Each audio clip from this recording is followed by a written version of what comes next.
Gracias por ver La Esquina de Jody. Thank you for watching Jody's Corner.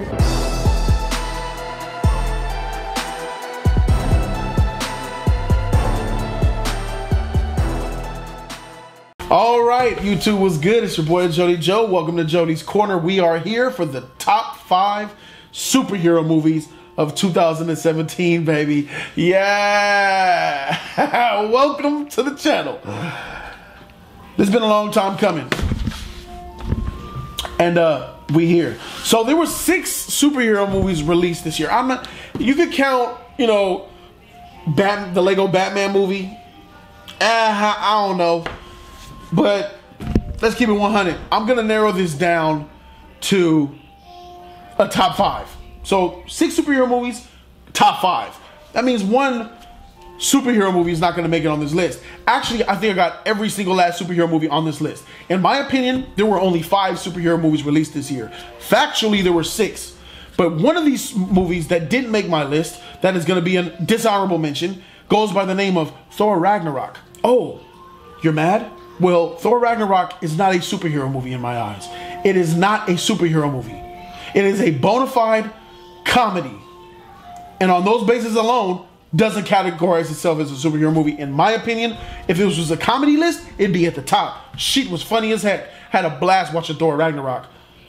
But I wish I watched a Thor movie. Thor Ragnarok is not a superhero movie. Get the freak off this list. You're the last bottom of the barrel. Here we go. Top 5 superhero movies of 2017. Coming in at number 5. This movie I thought was going to be truly great. I never thought it was going to be better than the originals. But I always thought that this movie could really live up to the hype. And it really didn't, in my opinion. Spider-Man Homecoming was a letdown, in my opinion. Because all of the things that I was afraid of when I watched this film and when I heard about this film came true for the most part. There's a difference between Sony Spider-Man and Marvel Spider-Man. Sony Spider-Man doesn't have spider senses. Sony Spider-Man has a messy script. Sony Spider-Man has a villain that you really don't care about. I'm not talking about Michael Keaton. I'm talking about the Vulture. Michael Keaton was amazing in this film. The Vulture was trash. Marvel Spider-Man has spider senses. Marvel Spider-Man has confidence. Marvel Spider-Man is OP, is nice, is interesting. Sony's is the opposite. This movie, Spider-Man had no spider senses. He was getting duped, tricked. He was scared. It's because he's a little kid. He had no confidence. And that's because you chose to make a story about a 15-year-old Spider-Man. And I know a lot of fans really loved and wanted to see that. But well, guess what? You got a 15-year-old Spider-Man movie with no stakes, a lot of jokes, and he got sunned by Iron Man. That's what you get. It was still a good movie, but it ain't nowhere near better than Spider-Man 1 or Spider-Man 2. Tobey Maguire for the win. Coming in at number 4, this movie beat this movie out because it's more heroic. It's more appropriate to who the characters are. Even though the story was worse than Spider-Man Homecoming, it's the heroism in this film that makes me feel good. And that movie is the Justice League. I really love these characters. They put the characters on the forefront, and it actually showed you what being a superhero really is. And these characters, besides Superman, besides Batman, Superman, and Wonder Woman, everybody else you didn't really know about. And for them to be introduced in this film and actually be likable, you get a lot of credit from me. That's a big bonus. This movie was very heroic. The script was trash, garbage. The villain was trash. But the superheroes made up for a lot of it. At least enough to put it over Homecoming, because I enjoyed this movie a lot more than Homecoming. I can't wait to get this in 4K Blu-ray. I have Homecoming in 4K, and I haven't even opened it up yet because it doesn't have any rewatchability for me. I've seen it once, and now I feel like I know everything. I don't want to see anything again. There was no epic swings in that movie. This movie had lots of epic in it. Whether you like the film or not, you can't deny it. It had lots of epic. Wonder Woman, epic. Superman actually coming back to form, doing Superman things. His suit, bright and colorful. He had the smiling and having fun. He embodied what Superman really is, and Joss Whedon was able to do that. I really appreciate what this movie gave to me, but at the same time, it doesn't compare in the slightest to the Avengers. But there's no Avengers on this list today now, is there?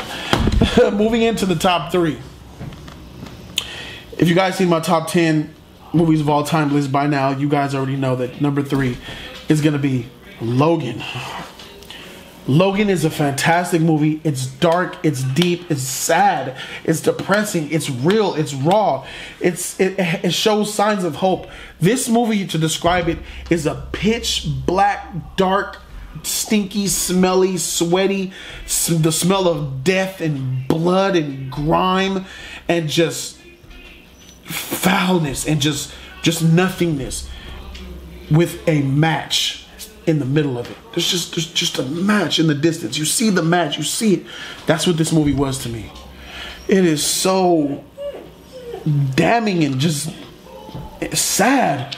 But then this girl 11 brings a lot of the match in the hallway, a match in the cave, out of Logan's Wolverine. Hugh Jackman did his thing in this movie. Love this movie, but it's just not better than my number one and my number two. Coming in at number two is Guardians of the Galaxy Volume 2, baby. Yes, I love this movie. I've watched it already maybe 5-6 times. I have it on 4K. And it's that lightheartedness, and it's not the usual lightheartedness that Marvel throws up. It's the good type of lightheartedness. It's the lightheartedness that's tied to strong character development.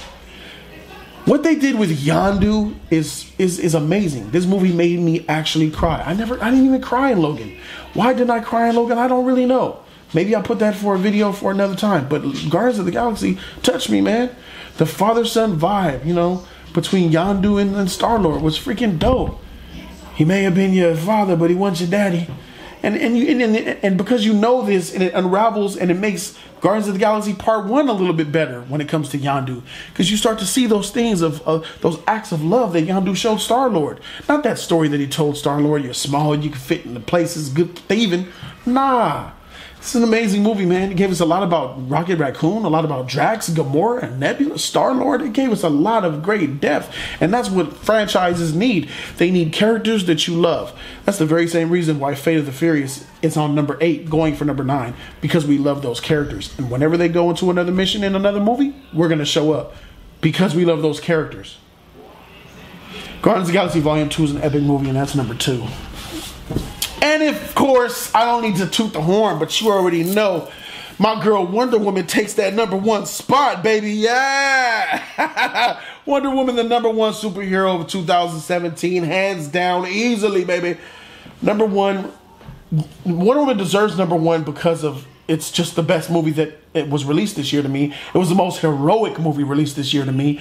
It took a heroine who a lot of people didn't know about. They knew about her, but a lot of people, you know, wasn't on their radar. She came when the DCEU was freaking dying and depressed and dead, saved it, put it on her back like I said she was going to do, and lived up to people's expectations and even exceeded them. Exceeded them so much so that the haters think that Wonder Woman is an overrated, overhyped movie because they get tired of hearing about Wonder Woman. Do you know why you get tired of hearing about Wonder Woman? Because it's actually a DC film that is great amongst everyone else. So when people hear DC, they're used to hearing, oh, Man of Steel and whatever is kind of bad. BVS trash, Suicide Squad trash. But that Wonder Woman came out and slapped everybody across the face. Like, bitch, this is a good motherfucking film. Watch your mouth. So people get mad.